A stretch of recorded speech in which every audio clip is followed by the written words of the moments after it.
지난주 우리가 다윗의 성전 건축 결심에 관해서 말씀을 들었습니다. 마음만으로도 하나님의 축복을 받을 수 있다, 이런 취지로 말씀을 우리가 서로 나누었는데요. 사람이 잘 되면 타락하기 쉬운데 오히려 잘 되어질수록 자기가 받은 축복을 선용해서 더 큰 축복으로 막 이렇게 끌고 오니까 이 얼마나 아름다운 일입니까? 그런 다윗의 성실함 그리고 그 믿음이 이번 주에 아주 정점을 찍고 있는 모습을 봅니다. 따져보면 지난주는 하나님께 대한 헌신이었어요. 성전 짓겠다, 하나님만을 위해서. 이번 주에는 뭡니까? 사람을 위한 축복입니다. 사람에게 은혜를 베풀겠다는 겁니다. 그러니까 하나님을 사랑하는 사람은 반드시 사람을 돌보게 돼 있다. 우리가 그것을 먼저 교훈으로 받아야 할 것 같아요. 교회에서 믿음은 좋은데 대인관계가 나쁘다, 그러면 그건 온전한 믿음이라고 볼 수 없다는 겁니다. 믿음이 좋아서 하나님께 잘하고 싶으니까 사람에게도 잘하고 싶다. 이거 우리가 잘 기억해야 할 것 같습니다. 다윗이든 저도 그렇고 여러분도 그렇고 이렇게만 살 수 있기를 주의 이름으로 축복합니다. 1절 말씀 보니 다윗이 이야기를 합니다. 사울의 가문 사람 중에 아직 남은 사람이 있느냐라고 묻습니다. 내가 요나단하고 약속한 게 있어서 은총을 베풀고 싶어서 그래. 성경이 은총이라고 되어 있지만 원어의 그 뉘앙스는 은혜입니다. 은혜나 은총이나 같은 이야기이겠죠. 은혜라는 것이 뭡니까? 공짜라는 뜻입니다. 은혜를 입었다라고 하는 것은 내가 받을 자격이 없고 받을 생각이 없었거나 아니면은 한 일이 없고 또 그것을 다시 갚아줄 능력도 없음이 분명한데도 그분이 그냥 나한테 베풀어 주는 거예요. 이게 은혜라는 것인데요. 그런 은혜를 자기가 좀 베풀고 싶다. 누구에게요? 자기의 정적 그리고 자기 정권에 있어서 반대쪽에 서 있는 그 가문에, 사실 왕으로 추대되면 지금 이 사람이 왕으로 추대될 상황인데 역모를 일으킬 가능성이 있는 지난 왕조에 남아있는 사람에게 되게 파격적인 그 이야기입니다. 과거에 다윗이 두 가지의 약속을 한 적이 있어요. 하나는 요나단하고 약속을 한 게 있습니다. 사울의 아들 요나단이죠. 다윗이 목숨을 부지하기 위해서 사울로부터 막 열심히 진짜 아무 생각 없이 도망 다니고 있을 때 사울의 아들 요나단을 만나서 이런 이야기를 나눕니다. 요나단이 가만히 보니까 무엇으로 봐도 자기 아버지를 봐도 그렇고 다윗을 보아도 그렇고 다윗이 앞으로 왕이 될 것 같아. 그러니까 요나단이 이런 말을 했어요. 사무엘상 20장 15절에 보면 여호와께서 너 다윗의 대적들을 지면에서 다 끊어버리신 때에도, 다시 말해서 우리 아버지의 집이 멸망당하는 날이 올지라도 너는 내 인자함을, 너의 인자함을 나의 집에 영원히 끊어버리지 말라 하고 이렇게 되어 있습니다. 다시 말해서 우리 가문이 망하더라도 우리 가문에 남은 사람들이 잊혀지지 않도록 또 죽지 않도록 돌봐줬으면 좋겠어 라고 부탁을 하고 다윗이 흔쾌히 내가 그러마 약속을 하고 그때부터 두 사람은 영혼을 나누는 친구가 되었다. 이렇게 기록이 되어져 있어요. 다윗이 이런 약속을 하나 했고, 또 하나 우리가 이전에도 말씀을 보았습니다마는 사울이 동굴에 들어와서 용변을 보다가 죽을 뻔했지 않습니까? 그리고 나서 이제 그 모든 일이 다 밝혀지고 사울과 다윗이 서로 마주서서 이런 이야기를 했습니다. 사울이 다윗에게 이런 얘기를 했어요. 그날 사무엘상 24장 20절입니다. 보라, 나는 네가 반드시 왕이 될 것을 알고, 사울이 그랬어요. 내가 생각해도 네가 앞으로 왕이 될 것 같아. 그리고 이스라엘 나라가 너의 손에서 견고하게 될 것도 내가 알아. 우리나라가 잘 될 거야. 네가 왕이 되고. 21절 보니 그런즉 너는 내 후손을 끊지 아니하며 내 자식들을 죽이지 않았으면 좋겠어. 내 아버지의 집에서 내 이름을 멸하지 아니할 것을 이제 여호와의 이름으로 내게 맹세하라. 그때 다윗이 어떻게 했겠어요? 당연히 맹세했죠. 당신의 자식들을 죽이지 않겠습니다. 요나단이나 사울이나 이런 이야기를 했던 것은 아마 여러분들도 왜 이 사람들이 이런 부탁을 계속 하고 있는지를 아실 거예요. 우리가 사극을 봐도 알고 드라마를 봐도 알지만 이게 평화적인 정권 교체가 아닌 이상 상대방의 중요한 인물, 특히 왕가의 혈통을 이은 자들은 반란을 일으키는 사람들이 그 사람을 데려다가 앞장 세우면서 역모를 일으킬 가능성이 있기 때문에 정권이 바뀌면 다 죽는 것이 아주 기본적인 국룰이었어요. 그냥 그런 상황이었기 때문에, 그런 분위기의 상황이었기 때문에 이 사람들이 다윗에게 컨디션 좋을 때마다 계속 부탁을 해놓은 겁니다. 나라가 바뀌더라도 내 자식들은 죽이지 않았으면 좋겠다. 가문에서 내 이름이 사라지지 않았으면 좋겠다. 이러면서 부탁을 했죠. 그런 것이 있었는데 다윗이 모든 것이 잘 풀리고 또 그가 은혜 가운데 있으니까 그 생각이 딱 떠오르는 거예요. 그래서 내가 은혜를 베풀 만한 사람이 남아 있는지 한번 신하들을 통해서 이제 찾아보라고 하문을 한 것이죠. 다윗이 궁정에서 우리가 1절에서 봤습니다마는 신하들을 불러서 혹시 사울의 가문 사람 중에 남은 사람이 있느냐라고 물어봤다는데, 그러한 그 다윗의 질문에도 사실 은혜가 묻어 있어요. 혹시 내가 좀 도와주고 싶은데, 걔를 좀 이렇게 살펴주고 싶은데 그만한 내가 도와줄 만한, 내 도움을 받을 만한 자격이 있는 사람이 있니? 혹은 그럴 가치가 있는 사람이 있니? 보통은 정략적으로 접근하거든요. 정치하는 사람들이. 그래서 어떤 값어치가 있는 사람에게 투자를 하고 혹은 뭐 결혼을 시켜준다든가 이래서 반란을 도모하지 못하게 좋은 방법으로 눌러놓는 방법도 또 있으니까, 다윗은 그런 목적으로 이야기를 하지 않아요. 내가 도와줄 만한 가치가 있는, 혹은 내가 꼭 도와줘야 내 정권에 도움이 되는 그런 자격이 있는 사람이 혹시 남아있니? 라고 물어보질 않았어요. 그냥 사울의 가문에 남은 자가 있느냐, 누구든 상관없다는 얘기죠. 무조건적인 사랑을 할 거니까 자격은 필요 없는 거예요. 내가 그냥 사랑할 거니까 자격은 필요 없다는 겁니다.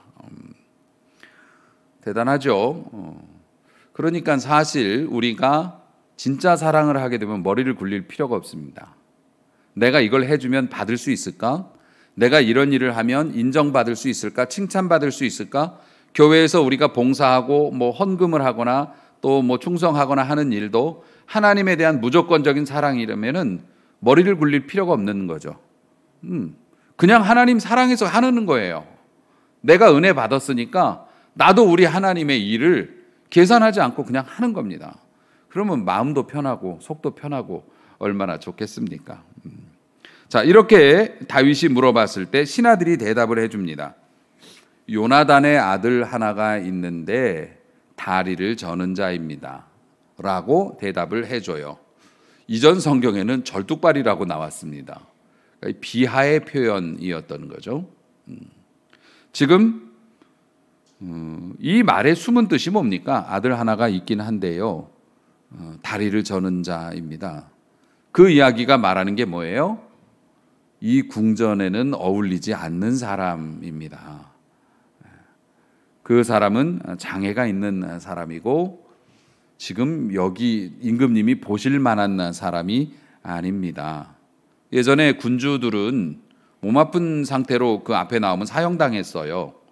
신하들이 기분 나쁘게 와서 기침하고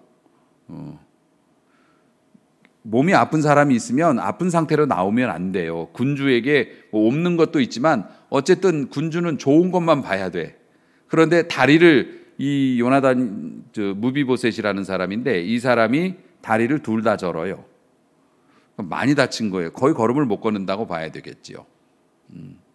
그런 사람입니다. 이 궁궐에는 어울리지 않는 사람입니다. 비하의 표현인데 그 순간에도 다윗의 마음이 정말 빛납니다. 얼마나 저는데? 라고 물어보지 않았습니다. 왜 다쳤대? 원래부터 그런데 이런 것도 안 물어봤습니다. 그냥 어디 있느냐라고 묻습니다. 그 사람 어디 있느냐?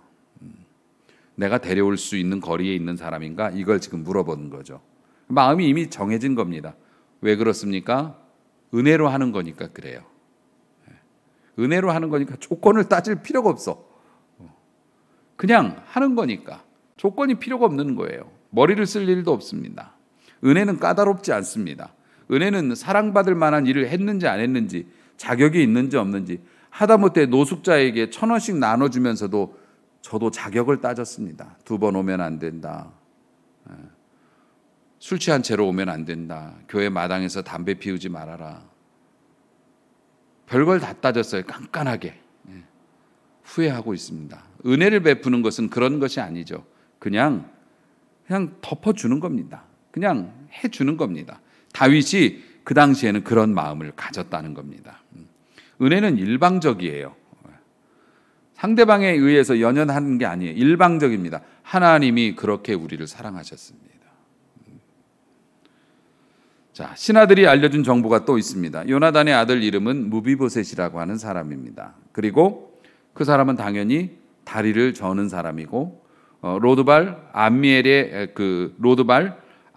아들 마길이라고 하는 사람 집에 지금 새들어 살고 있습니다. 요걸 가르쳐 줬어요. 그런데 그 로드발이라고 하는 그 지명의 이름도 로가 아니라는 뜻입니다. 그리고 그 드발이라고 하는 거 목초지라는 뜻이에요. 풀밭이 아니라는 거예요. 그럼 뭡니까? 사막이고 광야라는 거죠. 로드발이라는 게. 그러니까 굉장히 오지에 살고 있었습니다. 왜 오지에 살았을까요? 들키면 안 되니까 숨어 사는 겁니다. 잡히면 죽으니까. 이 사람이 왜 절뚝발이가 됐을까요? 사울이 죽었다는 소문이 들렸을 때 그 사무엘하 4장 4절에 보면 이렇게 나와요. 사울과 요나단이 죽은 소식이 이스라엘 전쟁터에서 들려왔다. 그랬더니 이 무비보셋의 나이가 5살이었는데 유모가 상황이 이렇게 되면 반란군들이 궁으로 와서 우리를 다 죽일 것이다라는 생각을 가지고 이 안고 도망할 때 급히 도망하다 아이가 떨어져서 절개되었더라. 이렇게 되어 있습니다. 어떻게 떨어뜨렸길래 다리 2개를 다 못 쓰게 만들었어요? 5살 때 그 다친 이유가 뭐라고요? 살려고. 그 유모가 살리려고 들고 뛰다가 떨어뜨려가지고 다리가 그렇게 됐어요. 그런 과거가 있으니까 얼마나 트라우마가 있겠습니까? 그러니까 풀이 없는 곳, 사람이 찾지 않는 곳, 가장 깊숙한 곳에 숨어서 숨만 쉬고 있었던 것이죠. 이런 사연을 가진 사람이 살면서 이제 이 사람도 장성을 했고 살면서 자기의 희망이 뭐였겠습니까? 공부 열심히 해서 공무원이 돼서 관직에 나가보는 것일까요? 아니면 사업을 크게 해서 부자가 되는 것일까요? 아니요. 이미 자기에게는 슬픈 과거가 있기 때문에 그냥 조용히 살고 싶은 거죠. 아무 일 없었으면 좋겠고 특별히 손님이 안 왔으면 좋겠죠. 어디서? 청와대에서, 경찰이, 궁궐에서 자기를 찾는 사람이 없기만을 바라고 살았던 겁니다. 찾으면 뭡니까? 그날이 죽는 날이요. 그렇지 않습니까? 임금님이 사약 보낼 거 아닙니까? 정치적으로 불리해지거나 또 정치적으로 위기감을 느끼면 정적을 찾아 죽이는데, 그러니까 이 사람은 누가 와서 자기 집 문 두들기는 게 제일 싫죠. 숨어있는 숨겨진 존재라는 겁니다. 아마 우리 인간의 실존과도 비슷한 것 같습니다. 우리 믿는 사람은 물론 이제 다르겠지만은, 우리 믿는 사람은 다르지만은 일반 자연인으로 태어난 사람들, 죄를 가진 자연인으로 태어나서 일반 사람으로 살아가다가 죄로 인해서 원하지 않아도 자꾸 이런 죄를 짓게 되고 저런 죄를 짓게 되고 그 죄를 해결할 방법은 없고, 그러니까는 영적인 존재이기 때문에 본인이 이렇게 살면 나중에 문제가 될 거라는 것을 영적인 감각으로 이 사람이 깨달으니까 지옥이나 죽음에 대한 공포 이런 게 있고, 그러니까는 과거가 안 좋은 거죠. 조상의 죄를 물려받아 우리 인간이 마음속에 항상 죄책감은 가지고 살고 영적인 세계를 두려워해요. 우리가 죽은 이후의 세계를 두려워하면서 온갖 미신을 만들고 별짓을 다 하지만 결국 해결이 안 되기 때문에, 그리고 본인이 죄성을 가지고 그런 과거를 가지고 태어났기 때문에 아무리 열심히 선을 행하기 위해서 노력하고 애를 써도 죄를 이기지 못하니까 나이 먹을수록 계속 그것만 쌓여가고 이러니까 극도로 죽음을 피하는 겁니다. 옛날에 황제들이 부귀영화를 더 누리기 위해서 죽음을 피하려고 했던 게 아니에요. 무서우니까 피하려고 했죠. 자기가 죽였던 사람들, 자기가 행했던 그 나쁜 일들, 정신 차려보면 미쳤나 싶은 그런 일들을 하고 사는 거죠. 그러니까 죽기가 싫은 거예요. 죽으면 이런 세계가 있을 거로 직감이 있으니까, 인간은 영적인 존재니까. 그래서 우리는 어떻게 됩니까? 숨겨진 존재였습니다. 숨어 사는 존재였고 그냥 이대로만 살았으면 좋겠다 하는 그런 존재였습니다. 그런데 그렇게 살아가던 우리 인간들에게 어느 날 누가 와서 문을 두드리셨어요. 볼지어다 내가 문 밖에 서서 두드리노니. 이유가 뭐였어요? 누구든지 내 음성을 듣고 문을 열면 그는 나로 더불어 먹고 나는 그로 더불어 먹으리라. 아멘. 먹이시려고, 살려주시려고.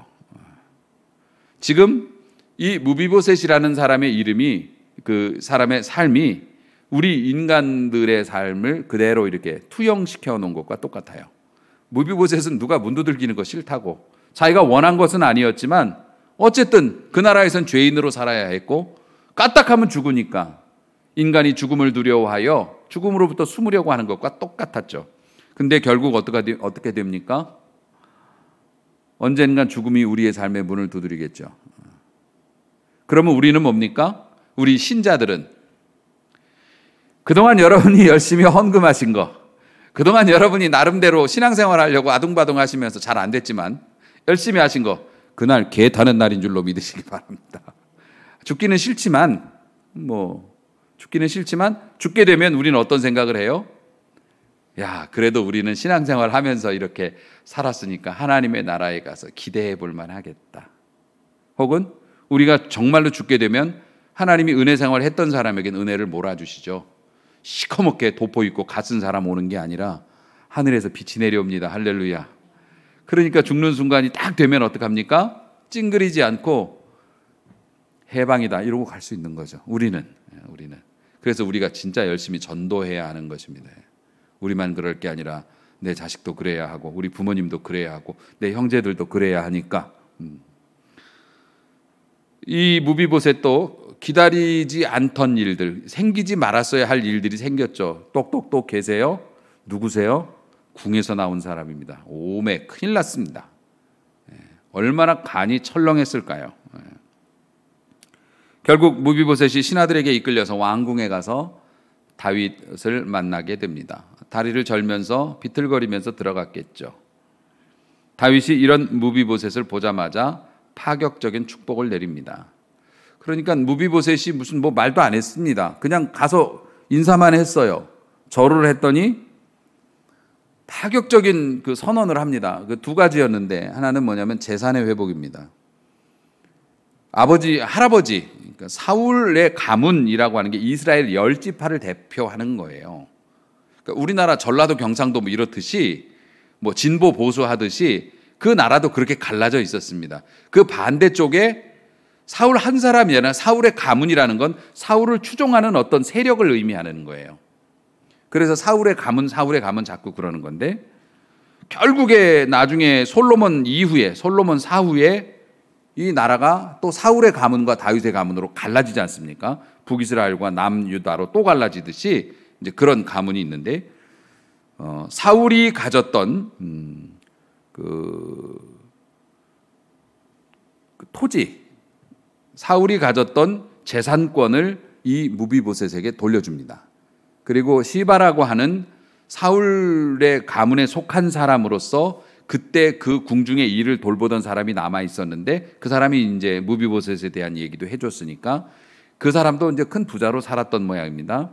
그 사람에게 책임을 지워요. 네가 이 재산을 관리하고 그리고 무비보셋이 정상적인 생활을 할 수 있도록 네가 섬기도록 해라. 너는 무비보셋의 종이 되어서 살아라. 그렇게 명령을 해서 재산권, 먹고 사는 문제를 해결해주고, 또 하나가 뭡니까? 너는 내 상에 와서 밥을 먹어라. 이런 이야기를 해줍니다. 사실 재산권보다 이게 더 그 영화에도 그런 이야기 나오지 않습니까? 마, 내가 너 그 서장이랑 밥도 먹고 뭐 이런 얘기를 한다면서요. 그 얘기가 뭡니까? 같이 밥 먹었다는 게 뭐예요? 친하다고. 재산보다 더 중요한 게 다윗하고 맨날 같이 밥 먹는 사이라는 거죠. 나 임금님하고 매일 같이 밥 먹어. 이 얘기 하나면 뭡니까? 그는 이 나라에서 건들 자가 없는 거죠. 여러분은 하나님과 매일 식사를 하고 계십니까? 내가 가진 것은 없고, 내가 절뚝발이이고, 내가 과거가 안 좋고, 내가 죄 가운데 살고 그러지만 나 우리 하나님의 식탁에서 밥 먹는 사람이야. 교회 열심히 나오시기를 바랍니다. 신앙생활 열심히 해야 돼요.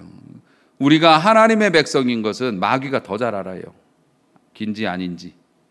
우리가 하나님의 식탁에서 밥 먹는 자라고 마귀가 인정하면 못 건드립니다. 못 건드려요.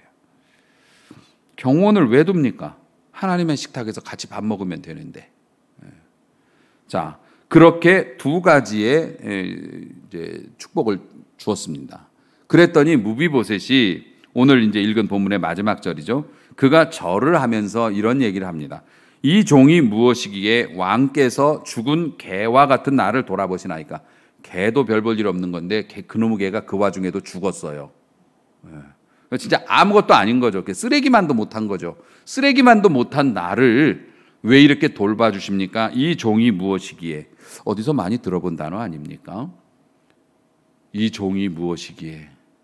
다윗이 성전 건축을 하려는 결심을 했다가 하나님의 축복에 소낙비를 맞으면서 그때 다윗이 했던 이야기입니다. 이 종이 무엇이길래. 시골 산골에서 양 기르면서 무지랭이로 살던 저를 불러다가 임금까지 만들어주시고 또 이런 축복을 주시나이까. 종이 무엇이길래. 그러니까 이게 종이 무엇이길래라는 이 말은 은혜 받은 사람만 할 수 있는 거예요. 제가 뭐라고 이런 축복을 주십니까? 제가 뭐라고 이런 은총을 주십니까? 여러분들도 이런 고백이 많아질 수 있기를 축복합니다. 제가 무엇이라고 이렇게 평안하게 살게 하십니까? 제가 뭐라고 이런 제 자식들에게 이런 복을 주십니까? 이런 고백이 많다는 건 그가 은혜 중에 있다는 것이겠죠. 다윗이 이런 고백을 이제 많이 하면서 살았는데 결국에 뭐 다윗이 이제 이런 고백을 자주 하니까 제가 뭐라고 이렇게 저에게 과분한 대접을 해주십니까? 은혜를 알고 고백을 했을 때는 참 좋았는데, 근데 이제 다윗이 나중에 이 은혜가 떨어지니까 어떻게 됩니까?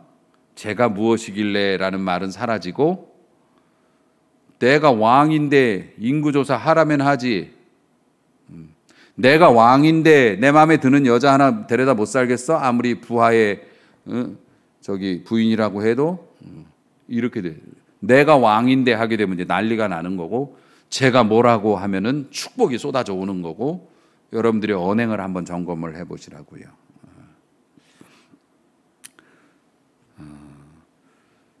이렇게 아름다운 이제 축복을 무비보셋이 받습니다.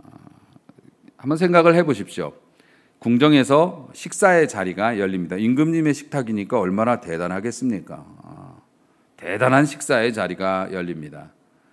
성경에 보면은 다윗의 자식이나 또 주변 인물들이 많이 있지만은 우리가 대표적으로 아는 사람만 한번 열거를 해보면 암논이라고 하는 다윗의 맏아들이 있습니다.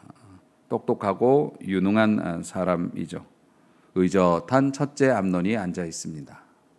그리고 잘생긴 걸로는 아주 그 나라에서 탑을 찍었던 그 압살롬. 반란을 일으키고 비참하게 죽긴 했지만 그가 죽었던 원인이 머리카락이 너무 화려하고 길어가지고서 엉켜가지고서 매달려 있다 죽은. 사람들이 그 사람을 보면 진짜 껌뻑 넘어갈 정도로 미남이었다고 해요. 아주 잘생긴 모델 같은 압살롬이 앉아 있습니다. 그리고 아름다운 딸, 눈에 넣어도 아프지 않을 딸 다말이 거기에 같이 있습니다.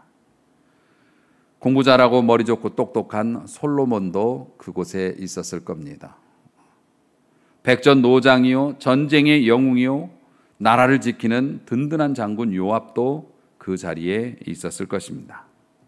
이런 쟁쟁한 사람들이 모여 있고 다윗 왕이 있는데 두 다리를 절면서 비틀거리면서 들어와서 한 사람이 또 앉게 됩니다. 무비보셋입니다. 그리고 그 자리에 앉아서 식탁보로 자기 아픈 다리를 덮고 같이 밥을 먹습니다. 우리도 천국에서 이렇게 앉을 수 있겠죠. 비록 우리가 이 세상에 살면서 죄도 짓고 여러 가지 죄송한 일도 많이 하고 잘한 일이라고는 조금 몇 가지 있는데 사실 우리가 행한 일에 비하면 그건 아무것도 아닐 거고 죄송스러운 마음으로 절뚝거리면서 천국에 올라가서 저 같은 사람도 여기에 올 수 있나요? 이런 떨리는 마음이 있는데 예수님 나오셔서 활짝 팔 벌리며 안아주시고 너는 내 은혜의 식탁에 앉으라. 네가 그렇게 다리를 절고 온 거 상관없다. 은혜의 식탁보로 덮어주시고 우리 하나님과 함께 같이 천국의 만찬에 잔치에 참여할 수 있는 것. 우리도 언젠간 그날이 오겠죠. 그날에 저도 앉고 여러분들도 앉을 수 있기를 소망합니다. 다윗은 그 요나단에 대한 순전한 사랑, 다시 말해서 다윗이 자기 친구 요나단을 진짜 사랑했기 때문에 사실 무비보셋은 일면식도 없지 않습니까? 자기에게 어울린 사람도 아니었고 어쨌든 다윗이 무비보셋에게 사랑을 베풀었던 건 요나단과의 약속이고 요나단을 너무 사랑했기 때문이에요. 하나님께서 우리에게 은혜를 베푸시는 이유가 뭡니까? 물론 이제 우리가 자녀이긴 하지만 우리가 천국의 문을 하나님께서 그렇게 열어주신 이유가 뭐냐고요. 절뚝거리면서 갔는데도 완벽하지 못한 자는 들어오지 못하리라. 천국이 원래 그렇거든요. 100% 흰색이 아니면 못 들어와. 아무도. 하나님의 공의, 하나님이 법을 그렇게 정하셨어요. 그래서 아무리 인간은 노력해도 절대로 자기의 힘으로는 의를 이룰 수 없어요. 그런데 왜 하나님께서 이 죄 많은 인간들을 천국으로 막 무대기로 넘어오는 것을 허락해 주셨을까? 아들을 사랑하셨기 때문입니다. 우리 예수님 아들을 사랑하셨고 그 아들이 하나님 앞에서 하나님을 사랑하는 마음으로 충성했기 때문이고 그 아들의 얼굴을 보아서 무비보셋 같은 우리 인간들을 허용해 주시는 거죠. 이게 대단한 비유가 아닐 수가 없어요. 하나님도 아들 예수 그리스도에 대한 사랑과 그분이 십자가에서 지불했던 그 값 때문에 죄인들에게 은혜를 나타내 주신다고요. 그래서 영적으로 우리가 불구이고 또 타락했고 죽어 있었고 우리의 영이 죽어 있었죠. 그리고 죄와 허물로부터 죄와 허물 때문에 잃어버려졌어요. 우리는 잊혀진 자가 되었었고 우리는 깨어지며 살았고 가만 놔둬도 불행해. 아무것도 안 해도 불행한 사람이고 계속 욕심이 생기고 채우지 못한 것 때문에 속상하고 지고 들어와서 울고 불고 이겼어도 더 이기지 못한 것 때문에 마음 상하고 늘 우리는 깨어지고 또 두려워하고 혼란 가운데 있고 그래서 하나님께로부터 숨어 있는 사람들. 우리가 그랬고 지금도 그런 사람이 있는데 우리를 찾으셨듯이 하나님이 오늘도 그런 사람들을 찾으신다는 겁니다. 이유가 뭡니까? 은혜 베풀어 주시려고. 이것이 은혜예요. 그래서 은혜는 자유롭게 하는 힘이 있습니다. 여러분이 무언가로부터 이렇게 얽매여 있거나 뭔가로부터 이렇게 짓눌려 있거나 스트레스를 많이 받는다고 얘기하죠. 뭔가 이렇게 매여 있거나 그러면은 나에게 스트레스를 주는 것들에 대해서 공격을 하지 마세요. 그거는 마치 뭐라 그럴까요? 그건 터뜨리면은